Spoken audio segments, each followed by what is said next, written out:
Hi everyone, welcome back to another mini blog. সারাদিনটা না আমার খুব হেলদি স্ল্যাশ আনহেলদি ফুড দিয়ে কাটে। সকালবেলা শুরুটাকে আমি হেলদি ড্রাই ফ্রুটস দিয়ে করলেও কিছুক্ষণ পরে দেখি অরিজিৎ নিয়ে চলে এসেছে এরকম ফাটা পরোটা, যেটা দেখে আমি তো লোভ সামলাতে পারলামই না। ব্রেকফাস্ট করে ঠরে আমি এখন চলে এসেছি রান্নাঘরে। বাঙালির বাড়িতে মাছ হবে না, এটা কি হতে পারে?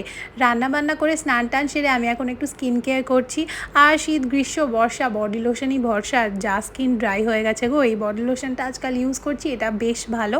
আর এটা কিন্তু সান থেকে প্রোটেক্টও করে, so I really loved it. এরপরে আমি আরও কিছু কাজবাজ সেরে এখন একটু লাঞ্চ করে নিলাম, আর তারপরেই সন্ধ্যাবেলা আদ্রিতকে একটু রেডি করে দিলাম। রোজ আদ্রিত দাদুর সাথে বেরু করতে যাবে, এটা তো একদম কম্পালসারি হয়ে গেছে। আর তার মাঝখানে আমি আমার কিছু কাজ সেরে নিই। তো আমি এখন যাচ্ছি, একটু বেরোচ্ছি, আর দেখি আদ্রিত দৌড়াচ্ছে, আদ্রিতের পিছনে পিছনে ওর দাদু। আমি একটু ফার্স্টেই যাবো পার্লারে, কারণ অনেক দিন ধরে থ্রেডিং করা হয় না, আর পার্লারে সত্যি কথা বলতে আইব্রাউ ছাড়া আর কিছু করতে যাওয়াও হয় না। তারপরে আদ্রিতের জন্য একটা র্যাশ ক্রিম কিনে নিলাম, আমি হিমালয়ারটাই ইউজ করি।